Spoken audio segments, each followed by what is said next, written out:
Please get out. Get out of this property. Immediately get out. Okay. Get out of this property immediately.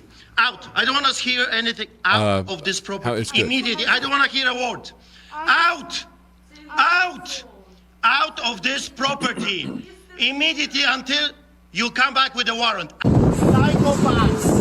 After receiving new enforcement powers for public gatherings Thursday, Calgary police have arrested Artur and David Pawlawski, two church leaders notorious for organizing against public health measures. Do it the Nazi style! Do it! Then taser me! Kill me! CPS say they headed to a church before service Saturday morning and warned the organizers ahead of time to follow the rules, which were then still disregarded. There was a very similar situation in a shipyard in Gdańsk. And there were groups of people, and Lech Wałęsa got everything he wanted, and he was ready with a piece of paper coming out saying, "We've won, we got it." And there were bus drivers outside and the train drivers outside, and they said, "So you've won your rights, what about our rights?" And he stopped.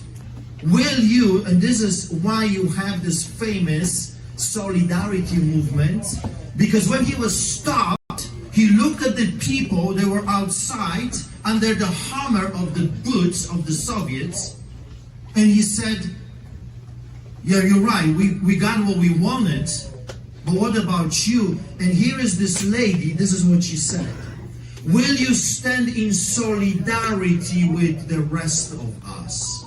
Because you guys got what you wanted, but what about us?" So when I decided to come here, I'm risking to be arrested at every moment, everywhere I go. There are criminal charges on me, left and right. We lost count of the charges I have right now. But I decided to come here because I believe that the eyes of the world are fixed on this place, right here. Yes, this little pitiful piece of land. And the eyes of the world are fixed right here on you guys. You are the heroes of the solidarity movement. Don't you dare breaking the line. The whole world is watching you. I was on 60 radio stations driving here, and Americans are saying this to us: when you're done with your tyrants, please come to America and help us do the revolution. That's right. That's right. And that is Pastor Artur Pawlawski. That last clip there was him talking to the Canadian truckers, talking about how we have to stand together in solidarity with each other, because otherwise we're going to be put in solitary confinement, as Pastor Pawlawski was. Thank you for joining us, Pastor Pawlawski. Thank you so much again for having me on your show. It's always a pleasure. Thank you for what you're doing, because without people like you, the story would be silenced, and that's exactly what the tyrants want. They don't want people to know what's really going on in our countries. That's right. Yeah, let's talk a little bit about, we're all in this together. We're in it together. You're in Canada, I'm in the U.S. We're all in this together because this is a global plan that's right here. And as I said before, I think you're a combination of Sam Adams and the Apostle Paul, the way you've suffered in prison here. A lot has happened since the last time that you were on. I had you on right after you threw essentially the police for the money changers, because that's where I see this all happen. They're pushing everybody into the total control is going to be the central bank digital currency, where they'll control everything. So I guess we could call these people the money changers. But you had thrown them out of your church because they were acting under color of law. And we talked about that. We talked about your background. But let's talk a little bit about what happened after that. You've been arrested, you've been imprisoned, you've been in solitary confinement, and then you've been vindicated. But let's talk a little bit about, tell us about the arrests and the imprisonment.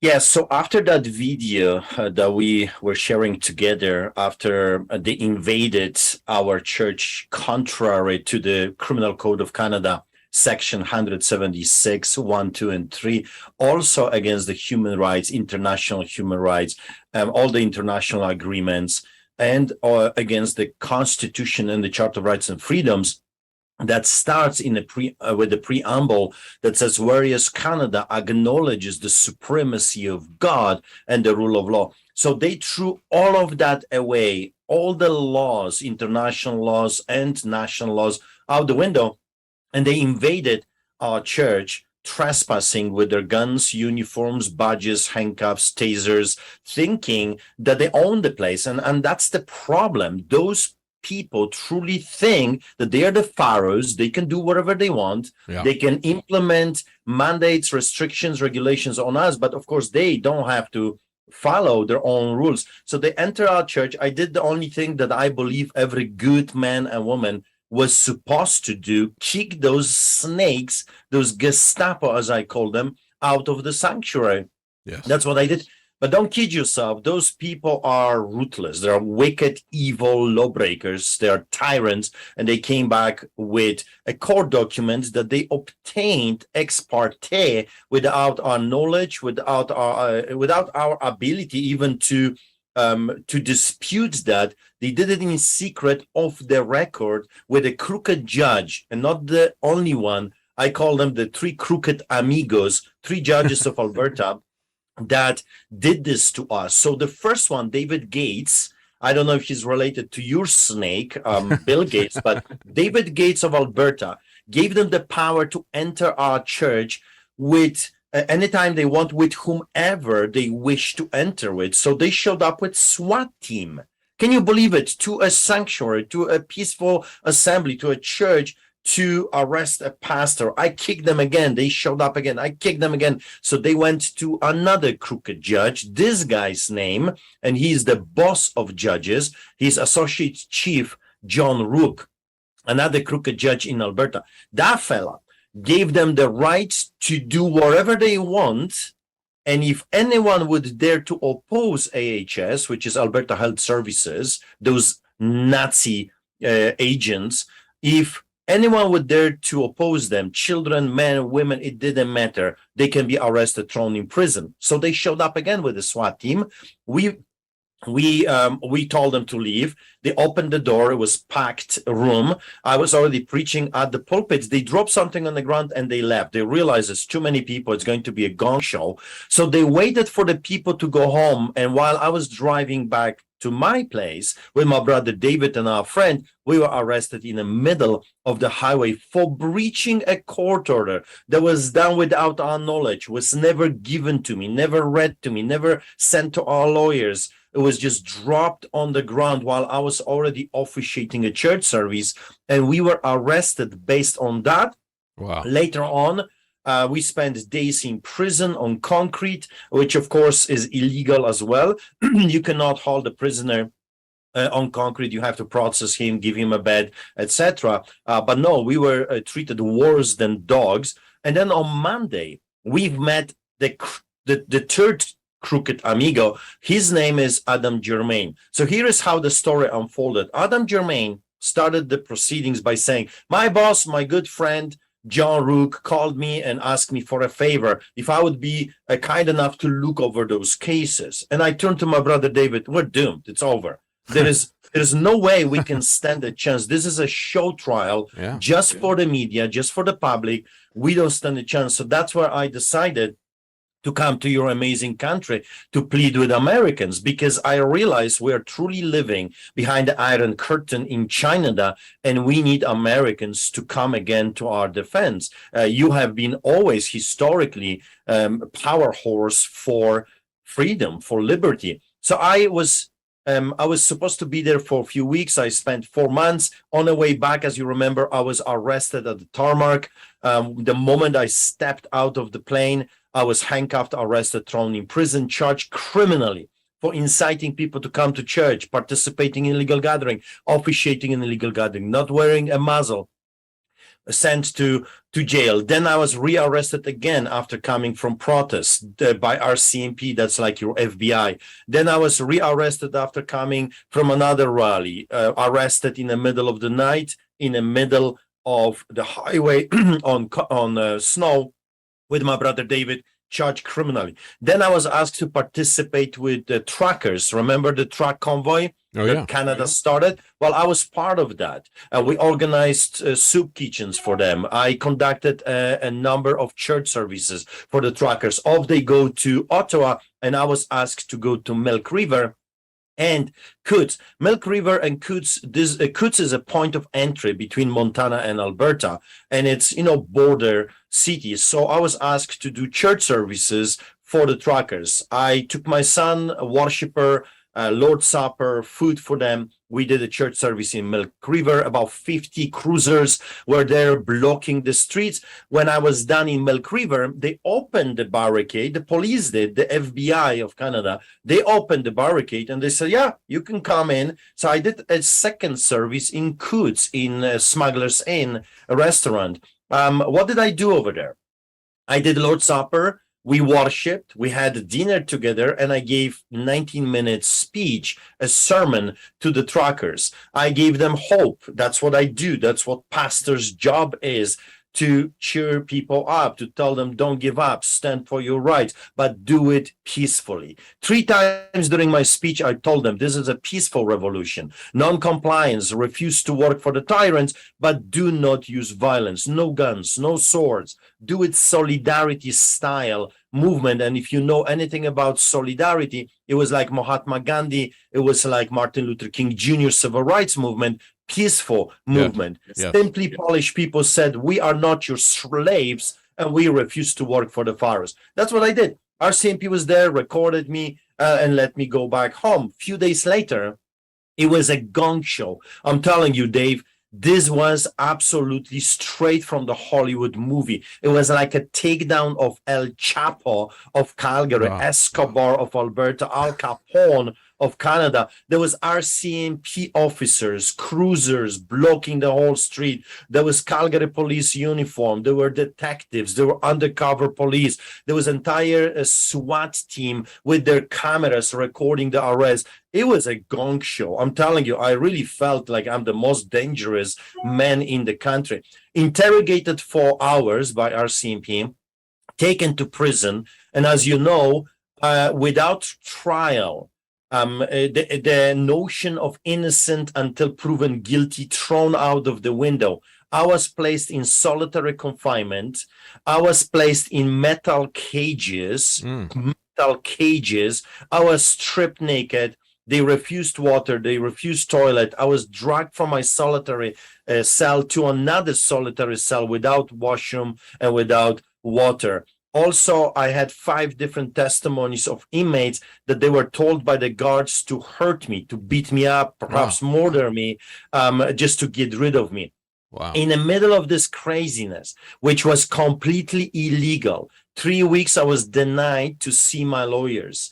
I was denied my legal counsel.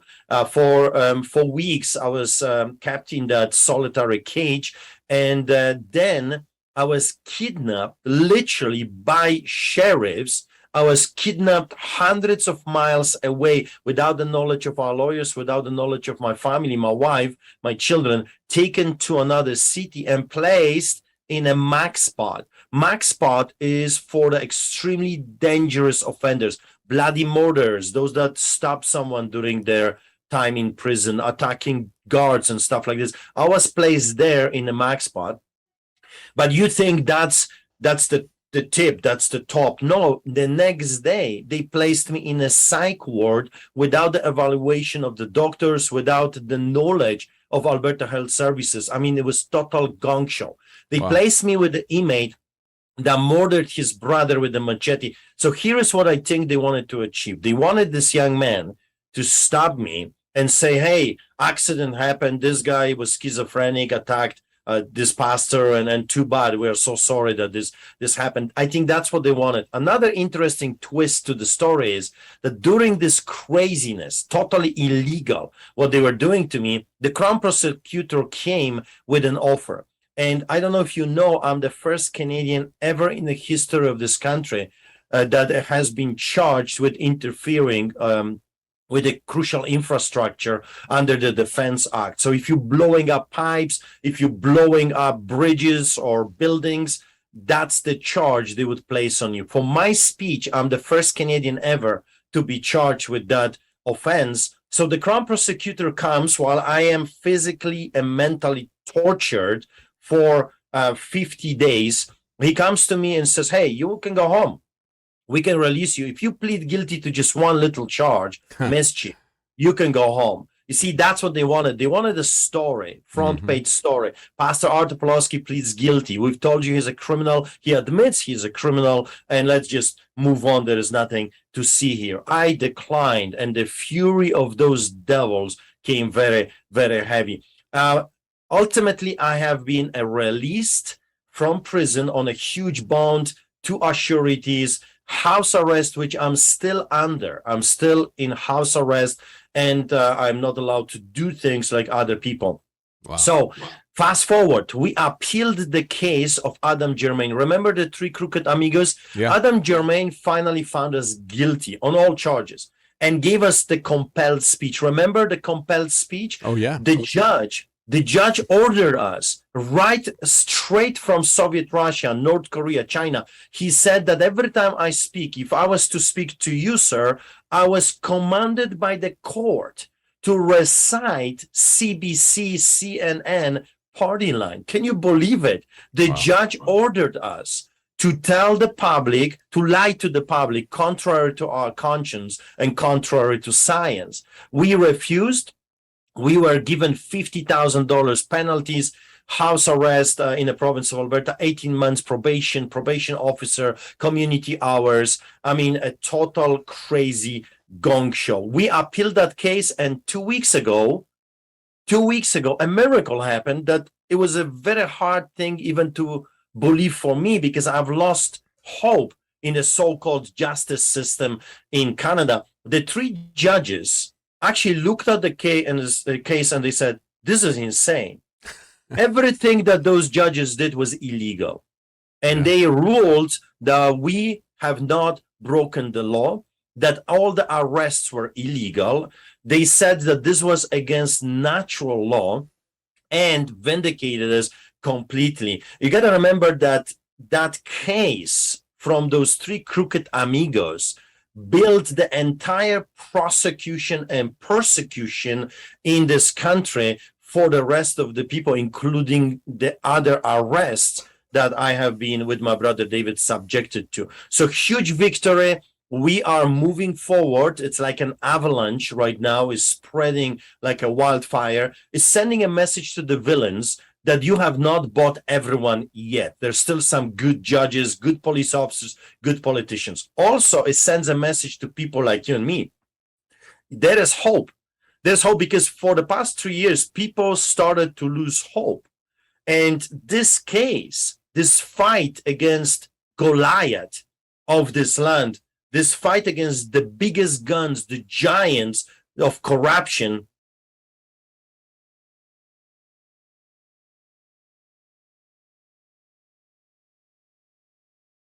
if he can face the biggest guns, the biggest tanks of the land and prevail because God is with him, that means I can do it also. And that's the message I want people to hear. You can stand up against the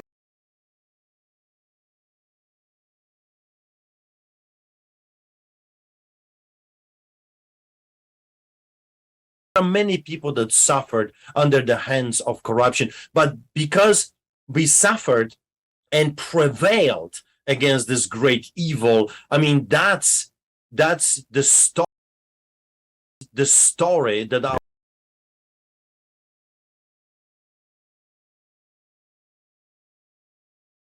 evil takeover, this cancer called globalism.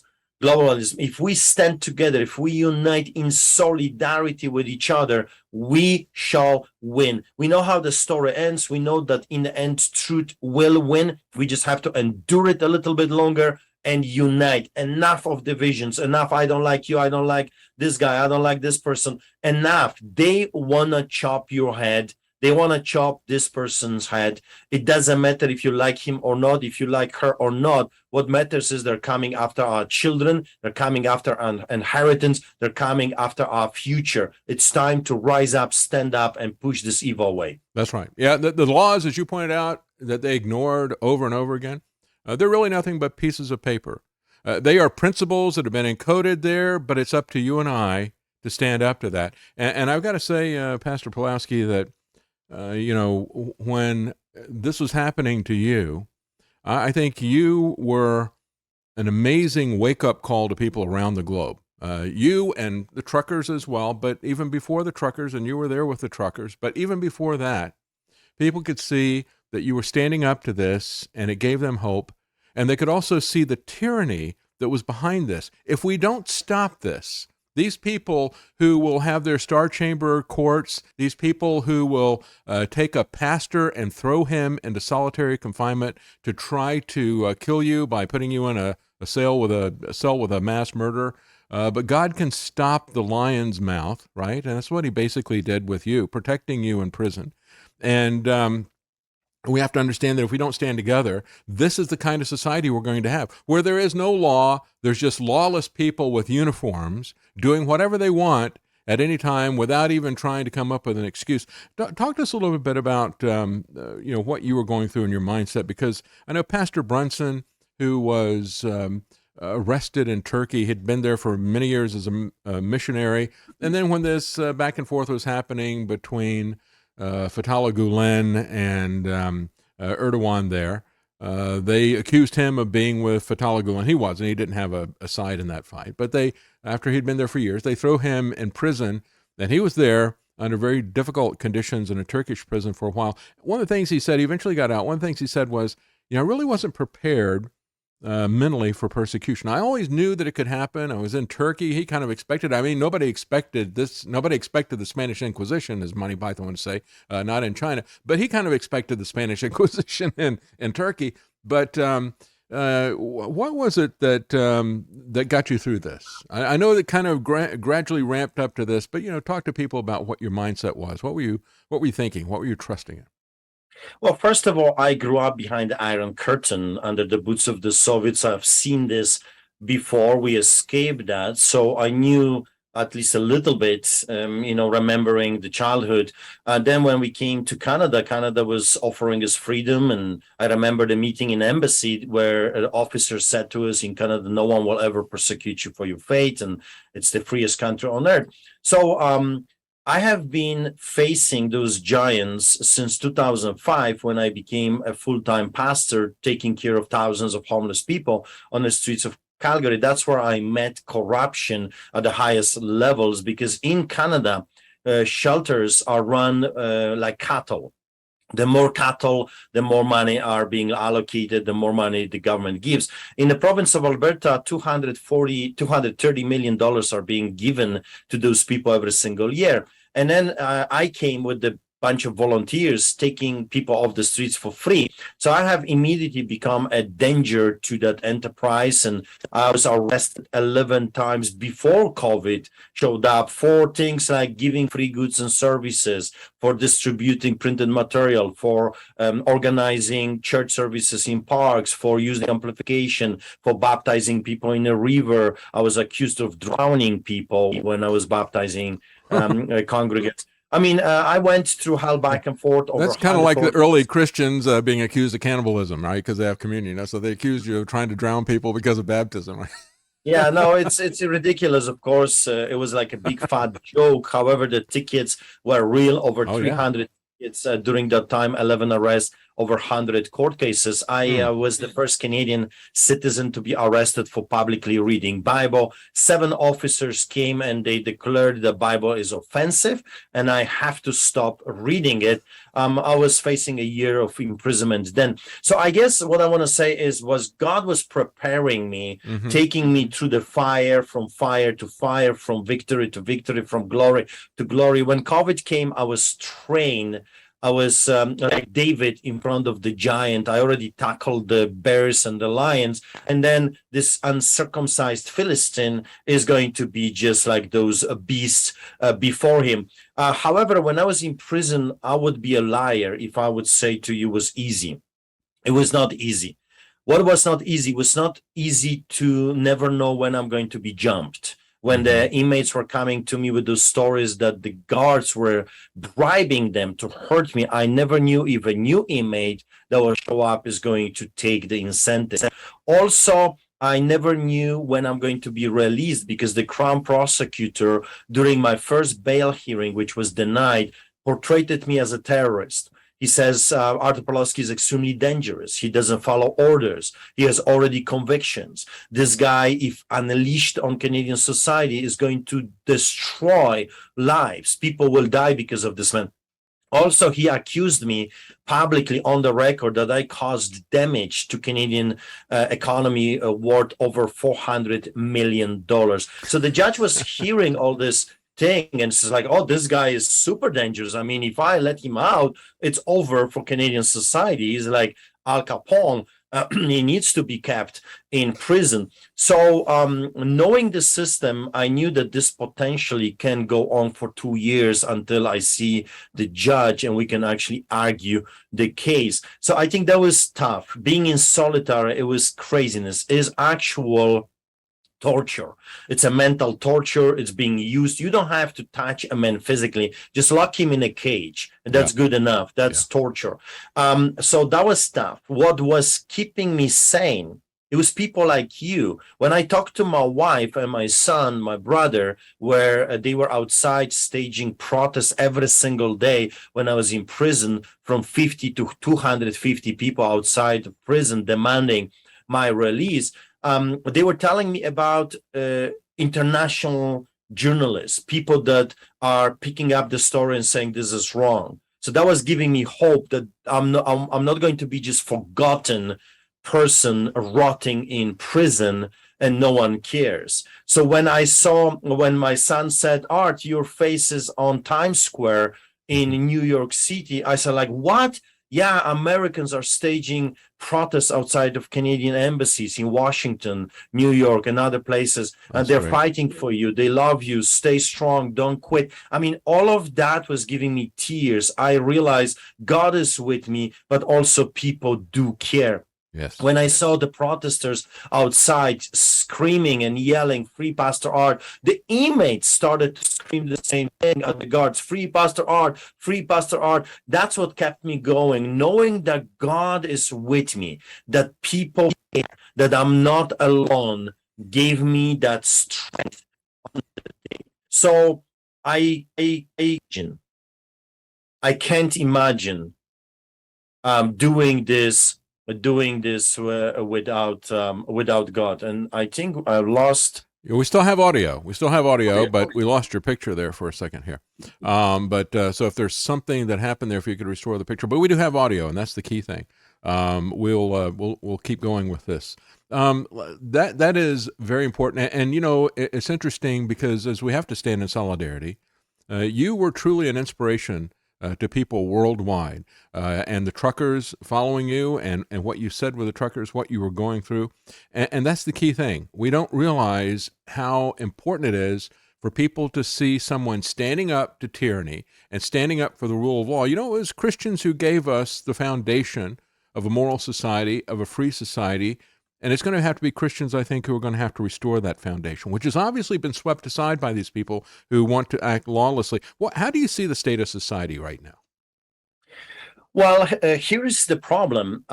When I read the Bible, and of course I've read the Bible many times, I see courage, I see boldness, I see people standing up for God, refusing to bow to the tyrants, refusing to bow to evil, because essentially, that's what it is. It's evil. Right now, I see Western civilization, especially Christianity, comfortable. The pastors are not real shepherds of God's people. They're entertainers. They're clowns. They're juggling in front of the people. They're preaching to their wallets. Yes. They're entertaining them. And, and that's why I believe we have fallen. Look, our nations are murdering innocent children in the name of convenience. Our nations are parading sin in front of our children that survived the Holocaust of abortion. Our nations are promoting drugs right now, fentanyl. Oh, and that's another interesting part. When I was in prison, every day, number of times I was offered fentanyl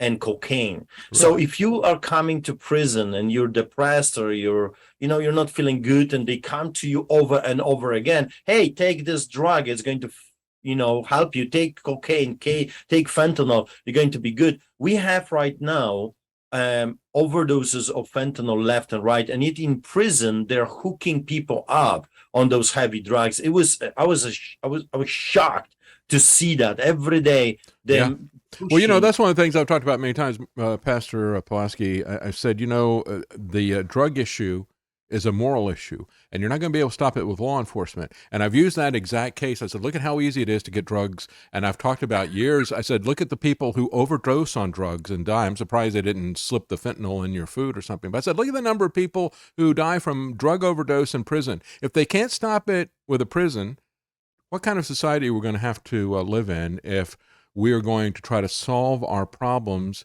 using government, using law enforcement, rather than addressing the real issue, which is a spiritual issue? That's at the heart of the drug addiction. 100%. But to answer your question, why that you're surprised they didn't slip something in? Well, that was very difficult for them because I was fasting most of the time, and I was giving my food to other inmates. So they never knew if I'm going to eat or if I'm going to give it to another inmate. So that confused them big time. They would never predict if I'm fasting today or I'm going to just give it to another hungry guy or not. So it was possible, of course, they could do it, but God was with me, protecting me. So going back to the moral issues, we've walked as nations, we've walked away from the foundation which our nations were built upon, which is the Word of God. We walked away from the 10 Commandments, and now we are looking at our society and we say, what happened? Well, that's what happened. In the Bible, it says, where the Spirit of the Lord is, there is liberty. When you kick God out of your society, of your house, then the liberty will go with God. So what we need, what is the answer? We gotta invite God of liberty back into our nation. When he shows up with truth, he shows up with healing, he shows up with everything that we need, prosperity, of course. That's right. We need to go back. You become slaves of sin, and that means that you're actually going to literally become slaves. And the founders of America always used to talk about the blessings of liberty. They understood that it was God's blessing, that it wasn't something that they had just strong-armed from other people. They knew that they were outnumbered and it was an impossible task, so they saw it as a blessing from God, and that really is the way. We don't want to be slaves to the sin of addiction or to drug addiction or sex addiction or addiction to money. These types of things enslave us. And so the most important liberty that is foundational is to break away from that. And then these other things that we see in terms of due process and the rule of law, those are just icing on the cake, aren't they? That's right. That's right. So what we need to do, especially as clergymen, we need to go back to the book of Acts. We have to go back to that mindset that if the government or a group of people tell you to do something that is contrary to the commandments of God, you must say, like in the book of Acts, apostles did, you be the judges whom we are to obey. In chapter 5, they're more precise. They say we must obey God rather than men. What happened right now is the clearest case of Jesus flipping the tables, making himself a whip and guarding the doors of his father's house, saying this was supposed to be a place of worship, prayer, a house of prayer, but you've turned it into a den of thieves. If you want to go to Jesus, if you want to go to freedom, you have to go through him. And he is guarding the door right now. I think he is clearly separating the chaff from the wheat, the goats from the sheep from the wolves. And what's interesting right now, I believe he is inviting the sheep to become the lions, because we know the Bible says that Jesus is the lion from the tribe of Judah. And if we are his brothers and sisters, we are the lions as well. And he's separating the sheep like Gideons. And he is inviting those that are willing to stand up, those that are filled with faith, to be his lions. And it's an exciting thing. I think if people would realize that going through the fire is your answer to your problems, every Christian would run to the fire, not away from the fire. That's where God deals with your enemies. In the fire, he shows up to set you free and have a conversation with you, like during the time of Shadrach, Meshach, and Abednego. Also in the fire, when you're willing as a church, as a clergyman, as a Christian, when you're willing to go through the hardship, that's where your testimony is. That's right. For the whole world to see. What kind of testimony do we have right now as churches? Oh, the government, the Pharaoh said, shut down, I shut down. The Pharaoh said, segregate, I segregated, separate, isolate, stand at the door and check the Nazi communist passport. That's the testimony of the church. Wow, then it's the most pathetic testimony I've ever heard. What is the testimony that God wants? If we perish, we perish. For such a time as this, we are willing to go to the fire. God is perfectly able to set us free. But if he chooses not to, that's okay too, because now we're going to have a party forever and ever and ever, sitting on the throne with God Almighty. So you gotta go through the fire. God purifies the gold and the silver. He makes his diamonds in the fire. When you come out of the fire, that's where your promotion is. Christians, pastors, leaders, go to the fire. That's where your answer is. Boy, that is really well said. Really well said. We have got you on Zoom, and we're going to have the call is going to automatically end on us in about a minute and a half. I would like to, can we call you right back and restart this up? Because I don't want to, we got another 9 minutes on the broadcast, and there's much more that I want to hear from you. So go ahead and disconnect, and then hang up on your end, Artur, and then we will call you again and establish that contact, okay? Yeah. All right, great. We're going to get him right back. But what he had to say there, folks, that is one of the most inspiring things I think any of us could hear. And as we saw this, it was such a juxtaposition. We had, I would say, the churches that I saw in America fell into several different categories. You had a very small number of churches that said, no, we're a church. We're here to worship and obey God, and we're here for people who are having problems. And if we're going to have a plague or something, if this is real, we need to be here to help people. That's what the churches have done throughout history. Then you had another group that said, well, this could be pretty bad, and the church wants, the government wants us to help, and I know, that we're supposed to obey the government in all things. And so we'll shut down for 2 weeks. And I think those people have now learned their lesson. They've now learned that you render to Caesar what is due to Caesar. And there are certain things that are not due to Caesar, and you don't give them to Caesar. And I know a lot of churches that fall into that category, that second category. And then there's the third category. The people who, as Artur was saying, are the entertainment people. They're the people that are there with a business. And those are the people who, when some of the churches realized that they were being deceived, that this was not a pandemic, they realized the government did not have the authority to shut them down. Some of those bad churches then became the worst enemies of the good guys, and they criticized them as they were staying open in obedience. And we got Artur back now. Thank you, Artur. So let's talk about what is happening now, and that's one of the reasons I wanted to keep you on, because I want to get an update as to, you said you're still under house arrest. So what is the legal situation right now? You've been vindicated by the court that swept aside these gag orders and everything I just told you is a lie, says the judge. So they swept aside that stuff, but you're still under house arrest. So tell us where this is right now.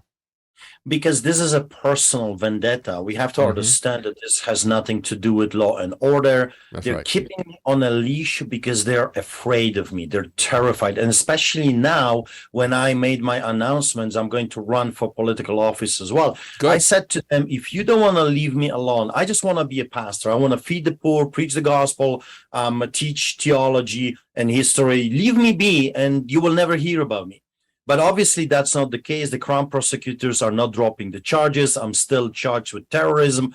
If that's the case, if the politicians have decided to chase me, I'll become a politician and start chasing them. So I'm going to run for a political office, see what happens. I mean, I'm not eager, telling you the truth, to jump into a human manure in a sewer canal, because that's what politics is. Yeah. However, I see God is prompting me into that direction. Maybe, I don't know, maybe he wants a man that is as zealous or crazy, if you will, for the righteousness' sake, for the truth, like me. And of course, I'm not afraid of those people.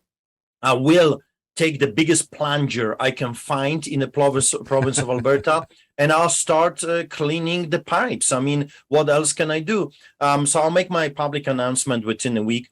And if it comes to the charges, I'm still facing $100,000 ticket for feeding the homeless. Wow. I'm still being criminally charged for inciting people to come to church, officiating a church service, and participating in illegal gathering. I am still charged with trespassing when I went to pick up my mail because I was not wearing a muzzle. I am charged with disturbing peace, and I'm charged with a terrorism charge. So they're still keeping those charges. We were hoping that they're going to just withdraw the charges and just let's move on. But they don't want to do that because, according to them, I embarrass them on a global scale, and they're coming for blood. They want to make sure that I'm hurting because I dared to stand against them. So it's personal, it's a vengeance. And if you remember, the Premier of Alberta is a very wicked, evil man. He's the same man that arrested pastors, yes, more than Chinese government, and Jason Kinney partied. And he partied in the Sky Palace. Remember the hypocrisy? After we were released from jail, he throws a party against his own mandates, against his own restrictions that we were arrested for. And he partied with his cabinet ministers, drinking, sipping whiskey, no social distancing, no muzzle. It was there a minister of health, Taylor Chandra, as well, minister of finance, Travis Taves, and then Minister of Environment. So those boys, they truly think they're the pharaohs and we are the slaves. And I dared to oppose them. I dared to expose them. And now they're coming for the blood. So we see that everywhere. We saw that in Canada, as you're talking about Jason Kinney. We saw it with Gavin Newsom in California. We saw it with Boris Johnson in the UK. These people who lock everybody else down, they go ahead and party because they're exceptional. You really are a threat to their infrastructure, not in the sense of damaging, but you're a threat to the infrastructure tyranny that they are trying to set up. It truly is amazing what they're doing to you. How can people help you? Where can they find you on the web to keep track of, to maybe contribute to your political campaign or to your legal defense fund? Where can they find you? Yeah, especially now, as you know, it's not cheap to run a proper political campaign and feed the poor and do all those other things that I'm doing, running to churches. So if people want to come and help, chip in and be part of this adventure, because that's what it is, go to StreetChurch.ca, www.streetchurch.ca, and there is a donate over there and people can contribute. And if you want to be part of this story, please do. I mean, especially now when I'm going to need there's a precedent for what you're doing. Abraham Kuyper was a pastor. He became the prime minister of the Netherlands. I don't know what office you're running for, but he was somebody who had a lot to say as somebody who had been in both spheres.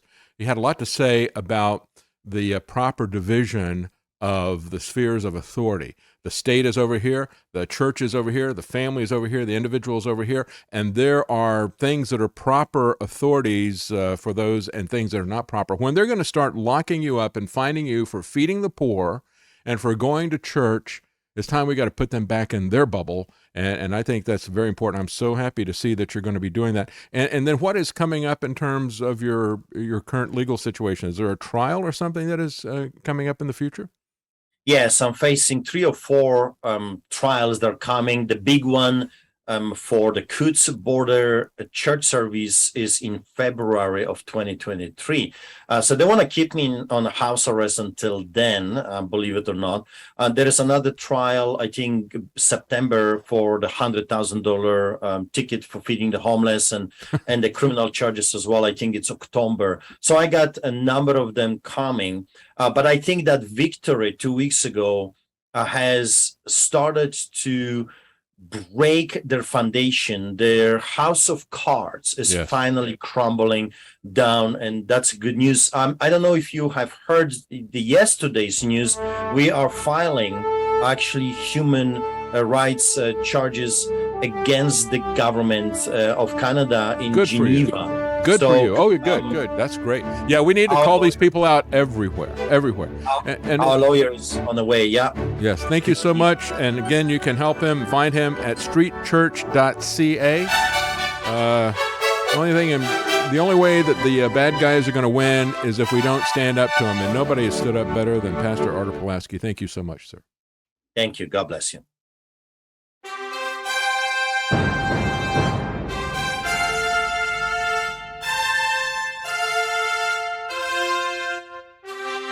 The common man. They created Common Core to dumb down our children. They created Common Pass to track and control us. Their Commons Project to make sure the commoners own nothing. And the communist future. They see the common man as simple, unsophisticated, ordinary. But each of us has worth and dignity, created in the image of God. That is what we have in common. That is what they want to take away.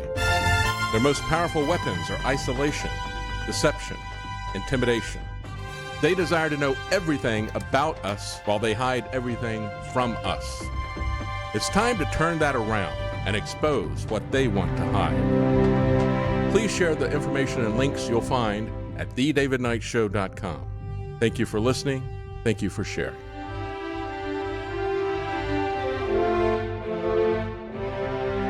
If you can't support us financially, please keep us in your prayers. thedavidknightshow.com.